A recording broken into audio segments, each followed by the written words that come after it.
नमस्कार। बड़ी खबर में विधानसभा चुनाव 5 राज्यों के विधानसभा चुनावों के लिए तारीखों की घोषणा हो गई है। दिल्ली में 4 दिसंबर को, मिजोरम में 4 दिसंबर को, राजस्थान में 1 दिसंबर को, मध्य प्रदेश में 25 नवंबर और छत्तीसगढ़ में 2 चरणों में 11 नवंबर और 19 नवंबर को विधानसभाओं के लिए चुनाव होंगे। सत्ता स्वभाव से आचार संहिता लागू हो गई है। चुनाव प्रचार प्रसार इन तारीखों के बाद और तेज हो जाएगा, लेकिन सवाल ये चुनावों का राष्ट्रीय परिदृश्य पर क्या असर पड़ेगा। ये चुनाव उन राज्यों में है जिन्हें हिंदी हार्टलैंड माना जाता है और दोनों राष्ट्रीय पार्टियां यहाँ एक तरह से आमने सामने हैं, सिवाय मिजोरम के। इस बार जोर गठबंधनों पर कम, दोनों पार्टियों की जीत के आंकड़े पर ज्यादा रहेगा, जिसके बाद ही सहयोगी खींचेंगे। दिल्ली में 3 बार से सत्ता कांग्रेस के हाथों में है। मुख्यमंत्री शीला दीक्षित को एंटी इनकम्बेंसी का सामना करना पड़ सकता है। बीजेपी चुनौती है, लेकिन अंदरूनी तौर पर वो विभाजित है और इन दोनों को पहली बार चुनौती दे रही है आम आदमी पार्टी। दिल्ली की तरह राजस्थान में भी कांग्रेस की गहलोत सरकार के सुस्त काम पर सवाल उठते रहे हैं। मध्य प्रदेश और छत्तीसगढ़ में बीजेपी के शिवराज सिंह चौहान और रमन सिंह की सरकारों की तारीफ होती रही है, लेकिन एक तरफ ज्योतिरादित्य सिंधिया कांग्रेस की एकजुटता जता रही है, तो दूसरी तरफ राज्य में माओवादी मुश्किल खड़ी कर रहे हैं रमन सिंह के लिए। नेतृत्व की रस्साकशी सभी राज्यों में है, तो जन आंदोलनों के बाद जनता मुखर होकर साफ चुनावों, साफ छवि वाले नेताओं की मांग जता चुकी है। सुप्रीम कोर्ट के कारण इस बार चुनाव सुधार के भी कई अहम कदम उठाए गए हैं। दागी नेताओं को दूर रखना हो या फिर पसंद का उम्मीदवार ना होने को बताने का हक। क्या इन चुनावों के टिकट बंटवारे में इनका असर दिखेगा? तो हमारे सामने एक तरह से बड़ा सवाल जो हम कह सकते हैं वो है, क्या विधानसभा चुनाव का असर लोकसभा चुनाव पर दिखेगा? हमारे साथ खास मेहमान मौजूद है। सुधांशु त्रिवेदी, प्रवक्ता बीजेपी, संजय सिंह, नेता आम आदमी पार्टी, जावेद साहब कांग्रेस के, श्रवण गर्ग, एडिटर इन चीफ नई दुनिया के, राधिका रामस्टेशन, राजनीतिक संपादक द टेलीग्राफ और मशकूरा फरीदी, संयोजक एडीआर से हमारे साथ मौजूद है। जावेद साहब, मोदी फैक्टर बड़ी चुनौती, एक आंकलन मिल जाएगा इन 5 राज्यों के चुनावों से? हम लोग तो पहले कहते रहे हैं कि मोदी फैक्टर बेसिकली क्रिएट किया हुआ है, एक तरह से उसकी हवा बनाई हुई है पूरे देश में। और आप याद करिए, कल भी चर्चा हो रही थी किसी चैनल पे, तो बात निकल के आई थी कि 2004 का जब चुनाव आप देखते हैं तो ऐसा लगता है कि 2004 का जो शाइनिंग इंडिया था उसी तरह का माहौल क्रिएट करने की कोशिश हो रही है। उस बार प्रोग्राम भी था, नेता भी था, इस बार एक आदमी को प्रोजेक्ट किया जा रहा है। तो मुझे नहीं लगता कि इसमें कोई बहुत ज्यादा दम है। हाँ, ये अलग बात है कि भारतीय जनता पार्टी ने चूंकि स्टेक पे लगा रखा है मोदी को और पूरी पार्टी उनके पीछे लगी हुई है, प्रोजेक्शन इस तरह से है, इसलिए जाहिर है कि उसका इम्पैक्ट तो रहेगा। अपना एक पीएम कैंडिडेट घोषित करते अपनी नीति पर आगे सीधे तौर पर बढ़ती नजर आ रही है। उसका एजेंडा साफ नजर आ रहा है। कांग्रेस की तरफ से ऐसा नहीं। जो देखिए, कांग्रेस पार्टी कार्यक्रम के आधार पर चुनाव लड़ रही है। न केवल आप जो 5 राज्य हैं बल्कि और दूसरे राज्यों में भी कार्यक्रम जो होते हैं और नेता, 2 चीजें मिलकर बात बनती है। तो कांग्रेस पार्टी अपने कार्यक्रम को लेकर, चाहे वो फूड सिक्योरिटी हो, वो अभी बहुत बड़ा काम हुआ है कार्यक्रम को लेकर और नेता को लेकर आप कह रहे हैं, लेकिन मोदी जिस तरह से आप कह रहे हैं वो है फैक्टर, लेकिन वो हवा क्रिएट करेगी। सुधांशु जी, आप हमारे साथ हैं। कांग्रेस कह रही है कि वो तो अपने कार्यक्रमों को सामने रखेगी, लेकिन जो मोदी फैक्टर है, जो उसका असर दिखेगा, एक तरह से राधिका जी ने कहा भी हमारे सामने, इन 5 चुनावों में बीजेपी कैसे देख रही है? क्या ये कार्यक्रमों के आधार पर ये 5 विधानसभा चुनाव बीजेपी के लिए किस बात का आंकलन क्या लेकर आएंगे सामने? देखिए, जहां तक भारतीय जनता पार्टी का प्रश्न है, आज जो चुनाव घोषित हुए हैं हम उसके लिए तत्पर भी थे और कटिबद्ध भी थे। इस समय जिस प्रकार का वातावरण पूरे देश में बना हुआ है, इसके आधार पर हमें पूरी आशा है कि इन चुनावों में हमें अच्छी सफलता मिलेगी और 4 राज्यों में हम अपनी सरकार बनाने में सफल होंगे। मिजोरम में भी अच्छा प्रदर्शन करेंगे। आप देखें तो मध्य प्रदेश और छत्तीसगढ़ की सरकारों ने जो बहुत अच्छा काम किया है, इस आधार पर हमें उम्मीद है हम वापस आएंगे और राजस्थान और दिल्ली की सरकारों में हमारी वापसी होगी, इसकी हमें आशा है। और अगर आप देखें, जो अभी जैसा भी आपके पैनलिस्ट ने कहा, मेरा मानना है कि कोई भी पार्टी चुनाव में जाती है तो नीति, नेतृत्व और संगठन 3 चीजें होनी चाहिए। भारतीय जनता पार्टी तीनों पक्षों पर बिल्कुल स्पष्ट रूप से अपना सामने जा रही है और जहां पर हम सत्ता में भी थे वहां पर भी हमने कोई अंतिम समय में हड़बड़ी में निर्णय नहीं लिए हैं कि तुरंत योजनाएं आखिरी के महीनों में लागू करनी शुरू की, जिससे स्पष्ट दिख रहा हो कि ये चुनाव जीतने के लिए किया जा रहा है, जैसे राजस्थान की सरकार ने किया। नीति, नेतृत्व और संगठन सब कुछ दुरुस्त है बीजेपी का, ऐसा कहना है। संजय, आप पहली बार मैदान में आ रहे हैं, चुनावी मैदान में आपकी पार्टी, तारीखों की आज घोषणा हो गई है। आम आदमी पार्टी आज अपने आप को किस पटल पर कैसे पा रही है दिल्ली में?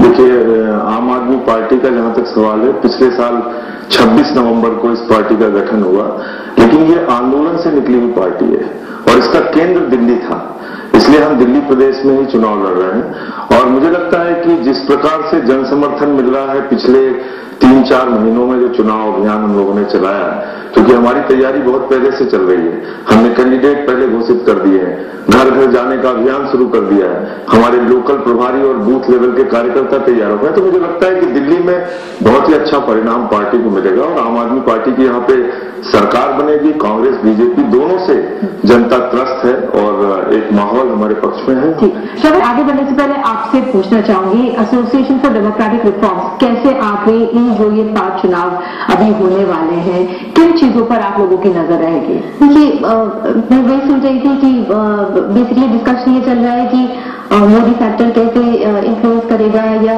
बीजेपी या कांग्रेस कैसे जीतेगी, बट हमारा जो एनालिसिस 10 ईयर्स का जो एनालिसिस है वो तो हमें यही बताता है कि पार्टी कोई भी आए, पर्सनैलिटी की वजह से पार्टी आए या पार्टी के अपने काम की वजह से पार्टी आए, कोई भी पॉलिटिकल पार्टी आए, लेकिन जीतती पॉलिटिकल पार्टीज हैं इलेक्शन, लेकिन जनता हमेशा हारती है।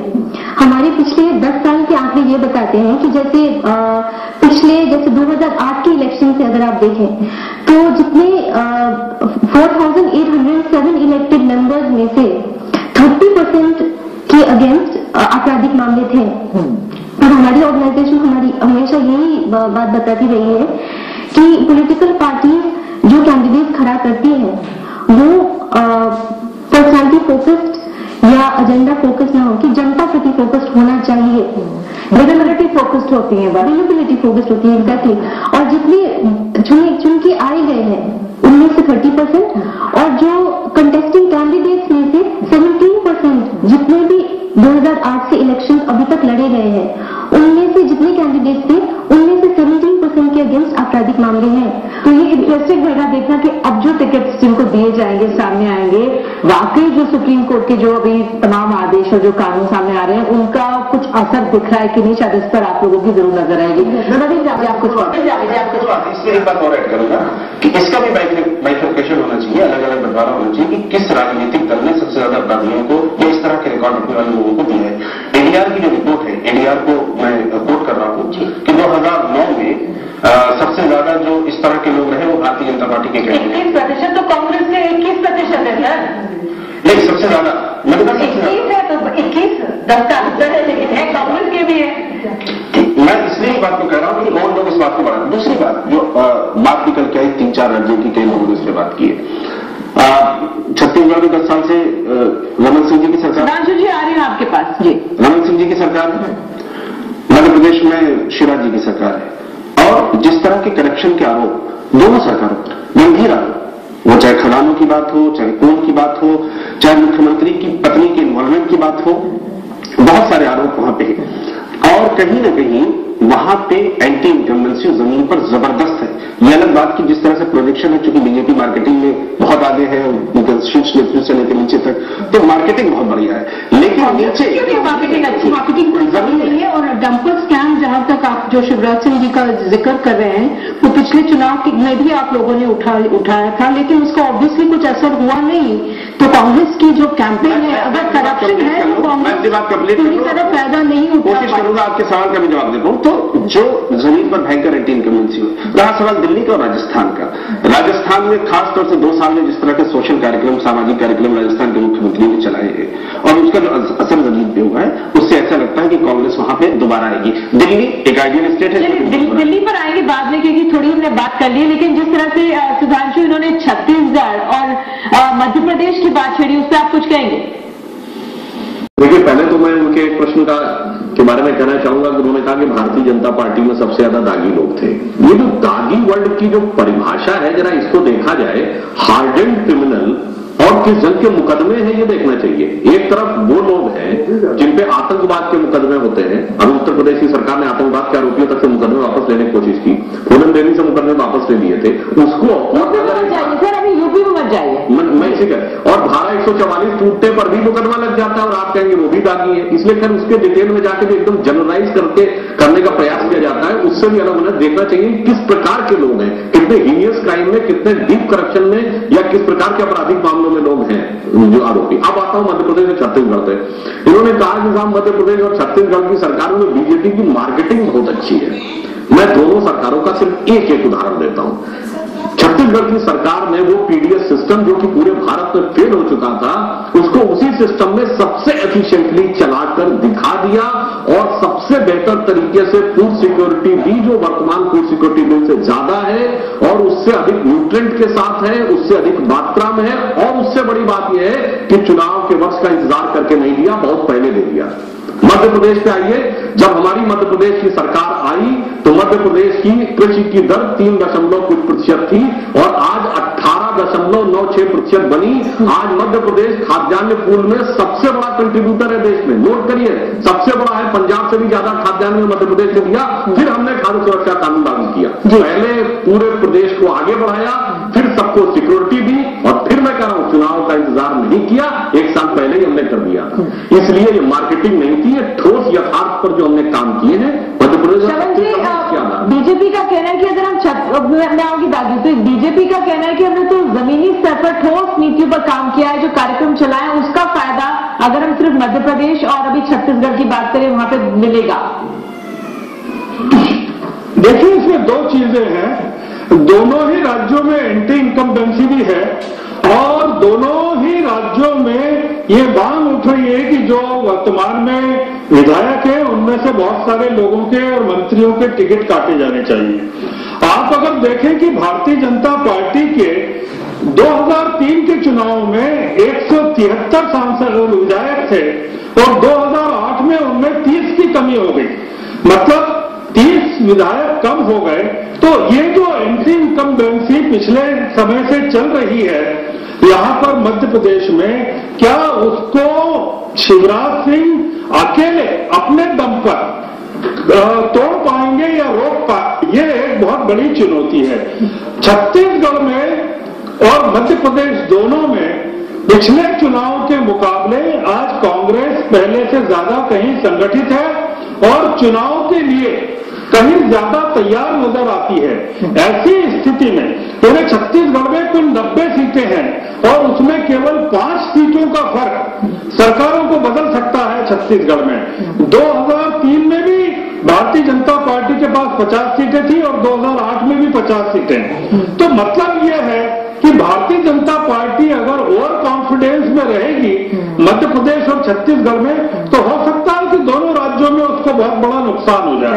ओवर कॉन्फिडेंस में बीजेपी को नहीं रहना चाहिए।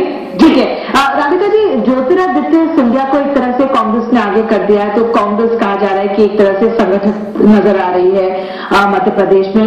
लेकिन जिस तरह से चरणदास महंत है छत्तीसगढ़ में, लेकिन उनका जो बेसिक जो लोकल जमीनी सपोर्ट है वो कितना पुख्ता है, कैसे आप कांग्रेस के नेतृत्व को देख रही हैं? छत्तीसगढ़ में कांग्रेस अजीत जोगी को किनारा करके अपनी पॉलिटिक्स बिल्कुल नहीं कर पाएगी। और हाल ही में जब राहुल गांधी जी ने जगदलपुर में मीटिंग किया था तो उन्होंने अजीत जोगी को वो स्टेज पे रखा था, एक तरह से ये सिग्नल दिया था कि अजीत जोगी का कुछ तो भूमिका होगा, कितना अहम भूमिका होगा मुझे नहीं मालूम, लेकिन उनमें जो डैमेज पोटेंशियल है वो बहुत अधिक है अजीत जोगी और उनके बेटे अमित जोगी। तो उनको बिल्कुल जैसे हिमाचल में अंत में कांग्रेस को वीर भद्र सिंह को एकदम फ्रंट में लाना पड़ा, उसी तरह मुझे लगता है कि अजीत जोगी का महत्व को पहचानना पड़ेगा, उनको अहम भूमिका में लाना पड़ेगा कांग्रेस को अगर वो छत्तीसगढ़ में फाइट देना चाहती है। लेकिन जानी जी, बीजेपी का ओवर कॉन्फिडेंस अगर वो है उसके लिए चुनौती बन सकता है, लेकिन कांग्रेस ने छत्तीसगढ़ में अपने नेतृत्व का जो मसला है वो पूरी तौर से क्या सुलझा लिया है? देखिए, कांग्रेस के नेतृत्व को लेके छत्तीसगढ़ पे बहुत बड़ा हमला हुआ। कांग्रेस का एक बड़ा हिस्सा जो है दुखद सा हादसा हुआ था और उसमें बहुत सारे लोग शहीद हो गए, लगभग 27 लोग शहीद हुए थे। और उसके बाद कांग्रेस के सामने जाहिर है कि नेतृत्व को लेकर चुनौती थी और चांदलाल पासवान जी को वहां पे अध्यक्ष बनाया गया। लेकिन ये बात सीधी कि विचार किसी दल में या किसी सियासी पार्टी में या किसी परिवार में अलग अलग हो सकते हैं, लेकिन कुल मिला के राहुल जी जब गए थे तो जैसा आपने कहा कि अजीत जोगी जी भी बैठे थे साथ में। और लेकिन उनके बेटे पर बहुत आरोप लगते रहे, शायद इसलिए उनको थोड़ा दूर रखा जा रहा है। नहीं, उनके बेटे पे आप देखिए, उनके बेटे को व्यक्तिगत स्तर पर भी मैं जानता हूँ। जवाहरलाल नेहरू विश्वविद्यालय के वो छात्र रहे और मेरा सौभाग्य रहा कि मैं यूनिवर्सिटी से बड़ा जुड़ा रहा हूँ। तो उन पे आरोप लगे थे, वो आरोपों से बरी हो गई और युवक कांग्रेस वगैरह में उनका कार्यक्रम वगैरह चलता रहता है, करते हैं। हर आदमी अपने पॉलिटिकल स्पेस की लड़ाई लड़ता है, लड़ना भी चाहिए, जरूरत भी है। क्योंकि राहुल गांधी ने जिस तरह से ऑर्डिनेंस पे मुखर होकर अपनी बात कही, क्या जो एक चाहते हैं कि साफ छवि वाले नेता ही सामने आए, क्या वो वाकई में कॉन्शियस रूप से इन चुनावों में उसका असर देखने को मिलेगा कांग्रेस की तरफ से? कांग्रेस, मैं समझता हूँ कि राहुल जी व्यक्तिगत स्तर पे भी और संगठन के स्तर पे बहुत गंभीर है और 2007 से लगातार मैं एनएसयूआई का अध्यक्ष था तो मैं उनके साथ काम करने का मुझे सौभाग्य मिला। वो एनएसयूआई में और युवा कांग्रेस में भी ये कहते थे कि कोई इस तरह का आदमी आना नहीं चाहिए। एक इंडिपेंडेंट बॉडी उन्होंने बनाई थी, लिंगो साहब की ऑर्गेनाइजेशन है, केवी राव साहब उसको देखते थे।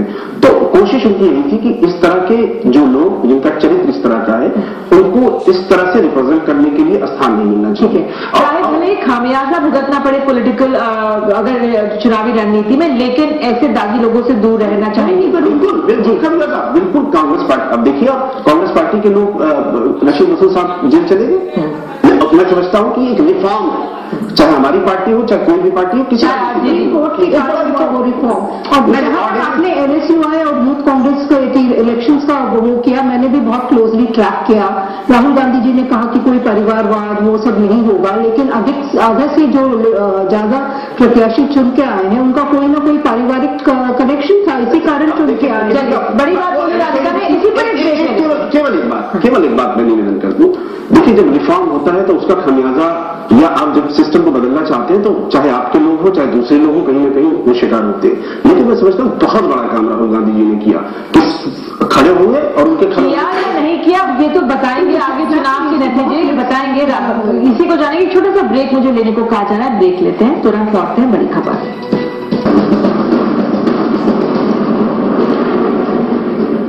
तो दिल्ली की चुनावी तैयारी को लेकर मुख्यमंत्री शीला दीक्षित से बात की हमारी सहयोगी नीता शर्मा ने। मैडम, क्या ज्यादा मुद्दे रहेंगे इस बार दिल्ली के चुनाव में आपकी तरफ से? काश कि मुझे पता होता, क्योंकि अभी अन्य पार्टी जो हमारे सामने खड़ी होंगी उनकी क्या पॉलिसीज रहेंगी, क्या वो करेंगी, अभी तक पता नहीं चला है। तो जब पता चलेगा उसका जवाब दिया जाएगा। हमारा तो रिकॉर्ड 15 साल का है, उनके पास क्या होगा, कैसे वो मुद्दे उठाएंगे, उनका जवाब हम देंगे। आप 3 बार मुख्यमंत्री रह चुके हैं, उधर नरेंद्र मोदी जी भी 3 बार मुख्यमंत्री रह चुके हैं, वो अपने आप को प्रधानमंत्री का दावेदार बता रहे हैं, इस बारे में आप क्या कहेंगे? मुझे कुछ नहीं कहना, वो अपने तरीके से काम करते हैं, उनकी पार्टी है, वो उनके फैसले हैं, उसमें मुझे कुछ कहना। आपको लगता है कि मोदी फैक्टर रहेगा दिल्ली के चुनावों में? मोदी दिल्ली के मुख्यमंत्री तो बनना नहीं चाहते, जहाँ तक मुझे मालूम है, तो उनका फैक्टर नहीं होना चाहिए, वो तो प्रधानमंत्री बन रहे हैं। एज ए लेडी आपको लगता है कि आपके लिए एडवांटेज में काम करेगा, मतलब प्रिपेयर करना कि आप मैं तीसरी दफा चौथी दफा बनकर चुनाव में जा रही हूँ। एडवांटेजेस डिसएडवांटेजेस क्या होंगे ये तो अब हमें समय ही बताएगा। आम आदमी पार्टी को आप कितना बड़ा चैलेंज मानेंगे? मैं उसके बारे में इसलिए नहीं कहना चाहती हूँ क्योंकि राय उनके बारे में मीडिया की कुछ और है, लोगों की कुछ और है, वो वक्त बताएगा। आप अपना ओपोनेंट किसको मानती हैं, बीजेपी को या आपको? सबको।